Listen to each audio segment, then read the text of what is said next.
Hey guys, Hector here, and I finally want to talk about E3, make a little vlog about E3. I know it happened about 2 weeks ago now, but I started my new job about 2 weeks ago, and they changed my schedule about 3 times this past 2 weeks, and it's a full-time job, and so it was really crazy. But I finally caught up on all the E3 conferences, and I just want to talk about it, and I wrote a little bit of notes, while I was watching the show. So first, let's talk about Pokemon, because of course I talk about Pokemon a lot on this channel. They're showing off Sun and Moon. They did confirm that the trainers do stand behind the Pokemon in the Pokemon battles, so that's really freaking awesome. It's looking more realistic or more anime stylish. And they did confirm that there will be old Pokemon in the game, in the wild. Like I said, when I was looking at the trailers, I was like, oh, like there's Meowth here, there's this other Pokemon here, I think there's old Pokemon. It showed them going in the tall grass and the wild Pokemon popped up. And there are going to be old Pokemon mixed with the new Pokemon. They showed a Ladybug and a Caterpie and a Pichu. And, and also when they're battling, when you choose your moves, you can click this little eye on the corner of the move, and then it shows you all the information, like when you're at the status menus, looking at your Pokemon, and it says, like, tackle, and then it's a normal and a physical, and then it's how much power, accuracy, and all that stuff. You can look at that super easily just by clicking the eye. So that's super awesome. And it also shows like a whole status change menu. I believe it's for your Pokemon and your opponent's Pokemon. And then there's just little ticks of how much like accuracy, attack, whatever has been increased or has been decreased. And of course there can be up to 6 times increase or up to 6 times decrease. So now they just have little markers so you don't have to remember it has been 3 times, has been 2 times. I usually just look at the PP of the move and then do the math, and it's like, oh, I used up this move like 4 times, there's 4 less PP, so I have a 4 times stat change or whatever. But that's usually for my Pokemon and not the opponent's Pokemon, and then whatever, it's just better this way, this new way. What else? It showed you battling your rival. It showed a little bit of the story mode, and it showed you battling your rival Hau, I believe is how you pronounce his name, H-A-U. And the thing about that, it showed his starter and your starter, and you have the elemental advantage this time. So like, if you get Litten, he would have Rowlet, and if you got Poplio or whatever his name is, he would have Litten. So he has fire type, you have the water type. He has grass type, you have the fire types. Something like that. It's usually been the opposite throughout all these years, and it seems like they try and make it more and more easy for players, and now they made it so easy that your rival has the disadvantage in the starter. I think that's kind of lame, but maybe that other trainer, which is supposed to be the professor's aide, I believe her name was Lily. Maybe she's going to have the other starter, and then it's going to have a 3-way battle. They don't really talk about that, but I'm hoping that's going to happen, and then maybe she will have the type advantage over you. And what else? Oh yeah, also real quick on the starters. Remember when they showed off the starters, and then if you go to the official Pokemon website, it says once you get your starter, it will have an elemental move. So like if you get the water type starter, it will have a water move. Fire type starter, it will have a fire type move. So it'll be even easier just knocking out your opponent's starter Pokemon using that elemental move. So it's kind of lame, but whatevs. And then they showed off a new battle mode, Battle Royal, which is 4 players, 4 trainers, all in the same battle, free for all, but still turn-based of course. And each trainer can have up to 3 Pokemon, and the match ends once one trainer has no more Pokemon, and the winner is chosen by the trainer who defeated the most Pokemon.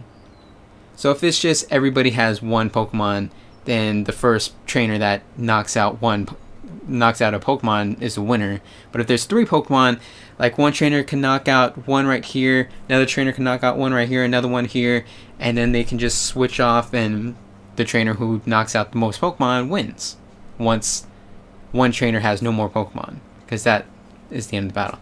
I think the rules are a little lame, but I guess that's the best way to stop people ganging up on just one person, because there's 3 other people and there's 3 Pokemon. If one person just gangs up on the same person, then it might just be a tie if each trainer knocks out that one Pokemon. So I don't know. But I'm also wondering how the moves will affect the other Pokemon. Is it just going to be one attack on one trainer at a time, or will the moves like Surf hit all the Pokemon at the same time? And then of course speed will be a lot more taken into account on this, because there's going to be 3 other Pokemon and you have to be faster than 3 other Pokemon instead of just a one-on-one type thing, or even, you know, 1-on-2 or whatever. So that's going to be an interesting battle type. I'd like to see how it actually plays out in the real world, but we're going to have to wait and see.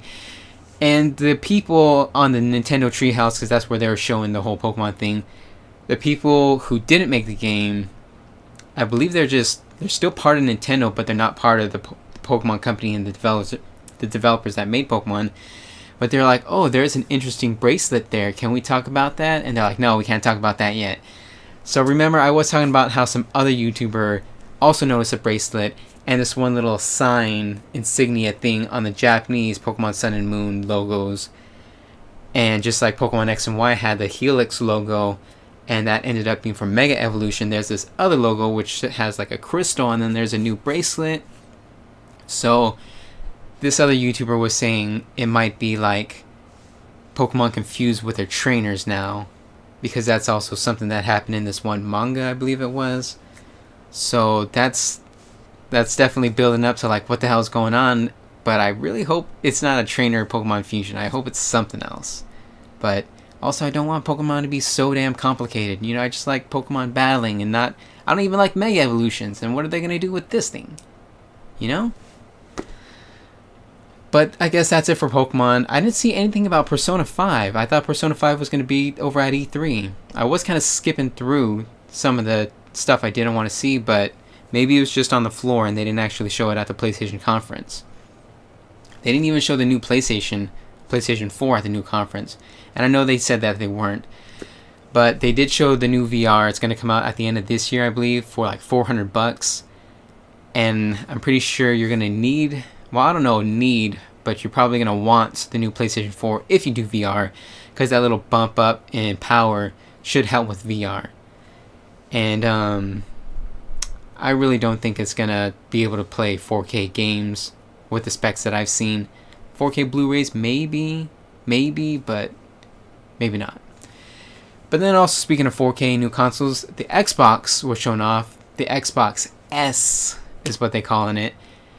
And it says it can play 4K movies, stream 4K movies, or play 4K Blu-rays. And of course, it's going to be smaller. And I believe they said it's coming out this August. I already forgot the price, but I'm not going to buy it, whatever. And so they talked about that, but then they also talked about Project Scorpio, which is another Xbox One that's going to come out in holiday 2017. So not even this year, next year holiday season.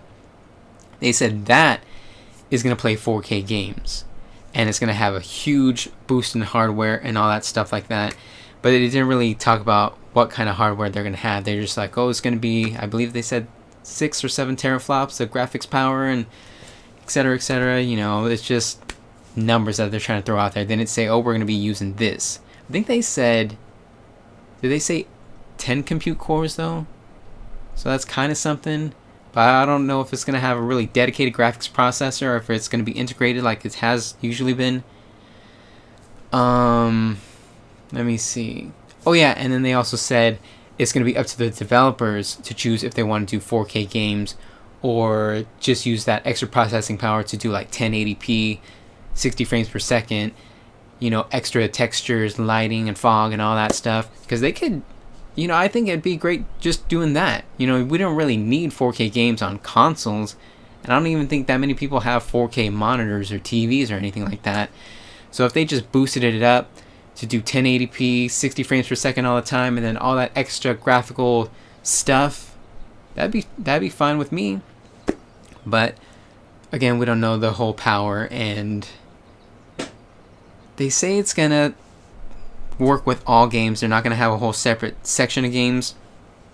Maybe it's going to be more like PC, where they're like, oh, you can boost up the settings here and lower them here, but it'll depend on your console. I just don't really know how this is going to work. They haven't really given much information, so I'm really curious to see what's going to happen. And yeah, man, also it's just like kind of lame how they keep doing different types of the same console though, because a lot of people were saying, oh, this console life cycle is probably going to be super small because the hardware wasn't that great on the Xbox One and the PlayStation 4, but instead they're just keeping it PlayStation 4 and Xbox One, but adding extra hardware versions, kind of like the 3DS, how there's the new 3DS, and the DS even had the DSi or whatever, and it was like slightly better hardware, but still not really that much better. This looks like it's probably going to be a huge jump since it's going to be doing 4K gaming. And if it's going to be doing 4K gaming at 60 frames per second, it's going to have to be a huge jump. It's going to need either HDMI 2.0 or DisplayPort. I don't know what it's going to cost, man. We're just going to have to wait and see. And other than that, you know, the games I'm looking forward to, South Park and Fractured Butthole. That looks pretty cool. I really love South Park and the Stick of Truth. And this one is going to have a new fighting system where you actually can move around on like these tiled systems, like some other tactical RPGs I've seen. Well, I've seen them, but I haven't really played them. People keep telling me to play Final Fantasy Tactics. I believe that has a whole, you know, checkerboard system. And I have Final Fantasy Tactics, I just haven't played it. I don't really have the time. And then We Happy Few, I believe was the name of one of the games. That looked super, super weird. Kind of gave me a Bioshock feel at first, but then kind of switched up. I don't know. I'm going to keep my eye on that a little bit. And then Detroit Become Human, I believe was the name of the other game. That one was... It was crazy. Like, it looks like a really story-driven type game where, you know, I believe that was the one where you're like an android and then you are talking to other androids and you're a detective, and then you have so many options and choices of what to say, and it seemed like timing was taken into account with your choices too. Like, you got to do it really quickly or whatever, man. And so that looks really, really interesting. It looks like you can go on so many different paths, but again, it's just an E3 demo, so who knows how the final game might be. But I guess that's it for the actual games. But I also, just real quick, I also want to talk about what people usually say about E3, the performances and stuff. Some people are like, oh, you know, forget all this crap, let's just get to the games, and games, consoles, whatever, I don't care about anything else. But, you know, if it was just games and consoles, I think it would kind of get boring after a while, and I do like some of the performances. You know, I love the whole orchestra at the PlayStation event, and, you know, being there, it's like being at those concerts, because they have so many concerts now where they have full orchestras playing video game soundtracks and stuff. I think that was super awesome, and that's just, you know, to introduce some games and some people, some speakers and stuff like that. I thought that was totally fine. Of course, I don't really care about the dancing type introductions like they do at Just Dance, but they're introducing Just Dance. It's a dancing video game. They do popular music or crap like that, so I don't know what you would be expecting. And, you know, Just Dance keeps selling a lot of titles each year, so of course they're going to highlight that at E3, even though, you know, there's not much new per game, but whatever. So stop complaining is what I'm trying to say. Just enjoy the goddamn show. But I guess that's all I got to say about E3. I know about 2 weeks late. Just want to talk about it in a real quick vlog instead of splitting it up into like 30 vlogs, since it's about 2 weeks late, but whatever. I guess that's it. You can always leave a comment telling me what you thought about E3, or at least the titles that I've talked about in this vlog. And you can always subscribe to my channel if you want more gaming related stuff, strategy guides, reviews, gameplay commentary, and vlogs and stuff like that. So I guess that's it. See you guys later, and keep on gaming.